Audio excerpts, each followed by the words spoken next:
You talk about Operation 2030, which is just 5 years away. So, do you think we should focus more on policy change other than individualistic actions? Yeah, but who will change the policy? Yeah, we focus on ourselves within, right? In the ministers, the MLAs. I get it, but who will change the policy? Just come to that. They will change, right? And who elects them? You allowed them to get away with manifestos bereft of any mention of the climate. Even if you say 8,000 people came together to sign this document or in a protest march, aren't all of them acting as individuals first of all? Yes, but like That's a big ask. If you just rely on a Masiha, on some great savior who will do it for you sitting in power, that's never going to happen. Yes, but like in a demo. We say we want honest politicians. If you do get an honest politician, will you allow him to function? Please tell me. Sir, recently you got the award for the most impactful environmentalist. And I've been following you on the issues of climate crisis and environmental activism. You also wrote a column in The Pioneer about greenwashing. So with regards to that, I was wondering that is the climate crisis discourse shifted, emphasizing more on the individual responsibilities, that I should be vegan, I should recycle, and it is my responsibility to help the climate. And in your book, can you give me the book? In your book, you talk about this inner disease. It is in... About this disease you talk about. Man's hunger is not in the stomach. It resides in the mind. That hunger, blind, restless, insatiable, has destroyed everything it could touch. Climate change is only the latest, the most devastating, and perhaps the final symptom of this inner disease. This inner disease has also been manifested in industries. You see, they have their own negligence, recklessness, and you talk about Operation 2030, which is just 5 years away. So, do you think we should focus more on policy change rather than individualistic actions? That's my question, sir.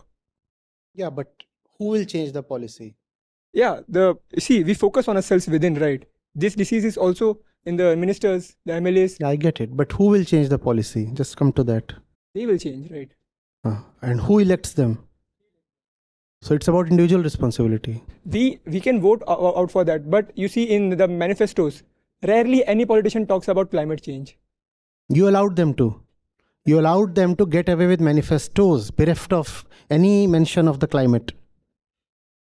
That's your individual flaw, is it not?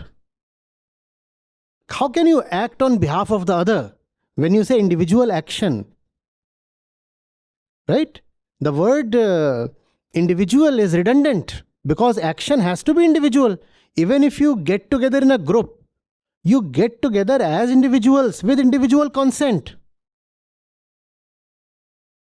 So all action, if you seek closely, is going to be anyway individual. Even if you say 8,000 people came together to sign this document or in a protest march, aren't all of them acting as individuals first of all? And if they aren't individuals, then they are robots. They are conditioned machines. I have my individual understanding, right? And if I see it is aligned with that of the 6 of you, then we say fine, the 7 of us are together in something. But we have to be together in something that we all of us, each of us, first of all individually agree to. So the individual has to be targeted. The individual has to be awakened. No? Yes, and as students, what can we do for that systemic change? Awaken the individuals? Obviously, what else? There is no option. If you think you can do it at the policy level, that sounds very tempting, but means nothing. Because you are trying to defy the very law of existence. You are saying the minister will do it. Why will the minister do it? The minister is there because he has been voted to power by those who want no climate action. He will carry out their mandate. Why will he listen to you? At most, he'll pay some lip service. He'll say, yes, we must do something about the climate, fine, and nothing else. Yes, sir. So, what if I voted for a political leader that was advocating for climate change, but because of democracy, the party which does not really care about climate change came into power? Then his question really makes sense, because on the individual level, what do I do? Democracy rotates the party in power. Again, you'll have to awaken the individual so that the one in power listens to you. Yes, but like in a That's a big ask. You want to smile at it, right? It's a big ask. You don't want to do. No, that is impractical. It's a big ask, and that's what is asked of you. Now pick up the gauntlet. If you just rely on a Masiha, on some great savior who will do it for you sitting in power, that's never going to happen. The ones in power have the least interest in any climate action because they are the ones with the minimum stakes there. What does an old minister stand to lose? He would anyway be dead 10 years from here. And most politicians across the world are old people. The most powerful one is probably the most oldest president also ever. Think of him. The one who is trying to kill the entire climate discourse. He's a very, very old man. And that's part of the explanation. He has no future. And great selfishness doesn't allow you to care for even the interest of your own kids. You say, I would be dead and long gone.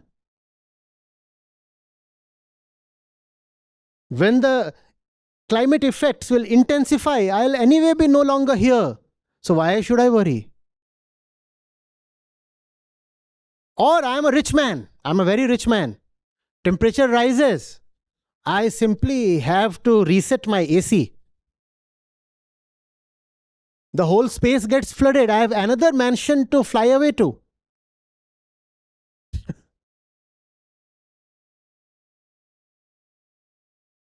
Great populations are displaced, billions of them. I won't be displaced. There would be great economic loss. Why do I care? I'm a billionaire already. So if you expect those people to act on their own, this is just wishful thinking. Sir, but if a minister comes up and he does provide good policies, many a times the audience, the voters will pull him down because he won't be providing freebies and such things. You see this? So if the audience is not awakened, even if there is a great Masiha, he'll be pulled down. Let's say a freak of nature. Some individual rises like an avatar and enters politics and manages to occupy a top post. Will the electorate allow him to function? If the electorate is not awakened, he'll be impeached, dismissed, brought down. We say we want honest politicians. If you do get an honest politician, will you allow him to function? Please tell me.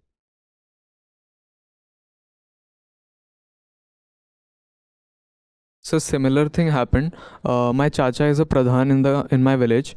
So in our lane the roads were not very good.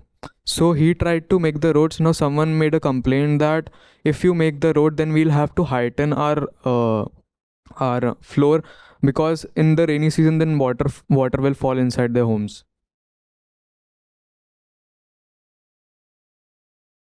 These are the petty things that are bringing about a giant catastrophe. We all care for our little things, and it is the aggregation of these petty things that are resulting in this massive. Massive is an understatement. This is the 6th mass extinction.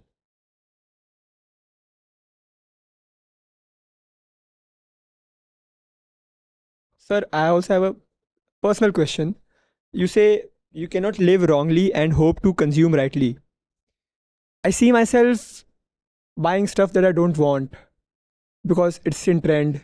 My friends are wearing it. Nah, I'll look cool if I wear it. So this is also conditioning, as you say, right? So how can I personally, how can students like us and youth escape this? What's the definite path of this?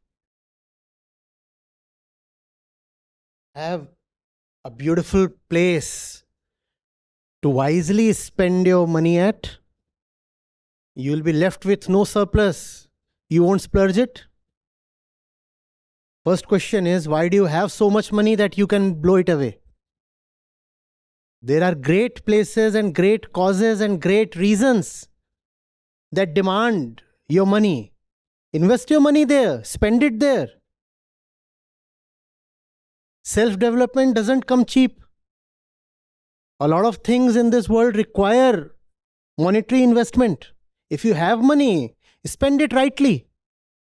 Why accumulate it? If you will accumulate it, it will be burnt at all the wrong places, rest assured. If suddenly, let's say you have 10 lakhs in your account as a student, what do you think you are going to do? You'll let it remain there? Unlikely. Money is a very good resource. Don't let it rot in a vault. Spend it wisely. It is one kind of misfortune to not have money at all. The next kind of misfortune is to have a lot of money rotting in your bank account. Why must it there be in your bank account? You are so impoverished, you couldn't find a right place where you can spend your money. Money is meant to be spent. Spend it at the right places. Go enroll into a hobby class. Get a tennis coach. All that is expensive. Spend your money. If you won't, then you will end up just buying whatever your friends buy. It hurts the environment too. Tennis doesn't hurt the environment, at least not in a big way. No, it does. If you look at then there will be some minor carbon footprint that, let's say, racket manufacturing has. But once you buy a racket, it lasts several years. So that's fine. A clothes you change every week, right? Training those. And it's not that you change them. It's that you buy them, then you also have to wash them. And that washing itself consumes both energy and requires chemicals and pollutes and does a lot of things. It's not tennis versus clothes here. You get the drift, right? Hello everyone, I'm Ram Mishra from NIT Goa. Today we had a profound talk with Acharya Prashant. We talked on a lot of topics including climate crisis, societal conditioning, the free will and the consequences and cause of desires. If you are someone who is confused on the self and if you want a guidance towards your career path, I would recommend listening to Acharya Prashant and his words because they have affected me greatly and I feel ever more better after listening to him.